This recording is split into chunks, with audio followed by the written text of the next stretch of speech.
menonton, jangan lupa like, subscribe, dan tekan tombol lonceng. Selamat menyaksikan. Badan Meteorologi, Klimatologi, dan Geofisika baru saja merilis Climate Outlook 2024 atau pandangan iklim 2024 yang dapat digunakan oleh kementerian atau lembaga, pemerintah daerah, dan seluruh pihak sebagai salah satu panduan untuk perencanaan dan kegiatan pembangunan pada sektor yang terkait atau terdampak oleh fenomena iklim.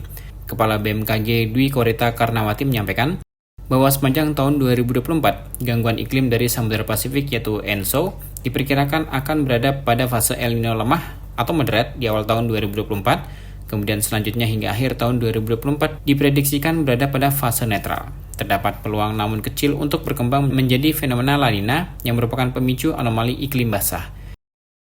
Demikian juga dengan fenomena Indian Ocean Dipole yang merupakan penyebab gangguan iklim dari Samudra Hindia. Diprediksikan akan berada pada fase netral dari awal hingga akhir tahun 2024. Berdasarkan dinamika atmosfer tersebut, lanjut Dwi Korita, maka jumlah curah hujan tahunan pada 2024 diprediksikan umumnya berkisar pada kondisi normal. Namun terdapat beberapa wilayah yang diprediksikan dapat mengalami hujan tahunan di atas normal, yaitu meliputi sebagian kecil Aceh, Sumatera Barat bagian selatan, sebagian kecil Riau, sebagian kecil Kalimantan Selatan, sebagian kecil Gorontalo, sebagian kecil Sulawesi Tengah, Sulawesi Barat bagian utara, sebagian kecil Sulawesi Selatan, sebagian kecil Papua Barat dan Papua bagian utara.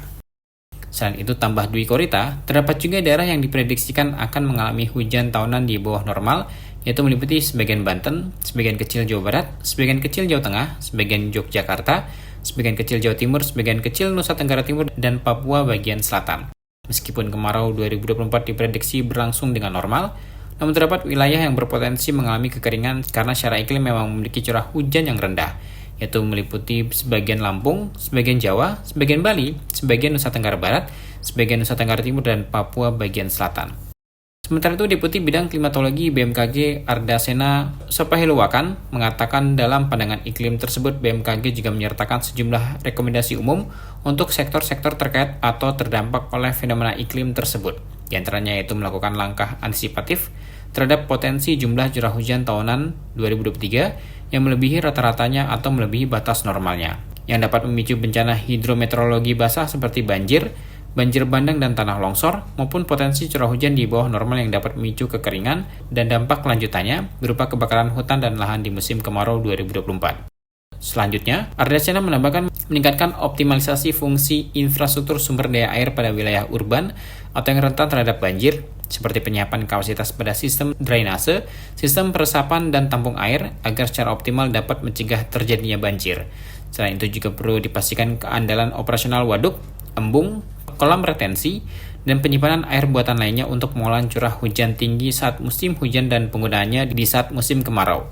Terkait penanganan musim kemarau, meskipun kemarau 2024 diprediksi tidak sekering kemarau 2023, maka tetap perlu diwaspadai potensi kebakaran hutan dan lahan di tahun 2024, khususnya pada periode kemarau pertama di bulan Februari 2024 untuk wilayah pesisir Sumatera bagian timur, maupun periode kemarau kedua mulai Mei 2024 untuk wilayah lainnya yang rawan karhutla.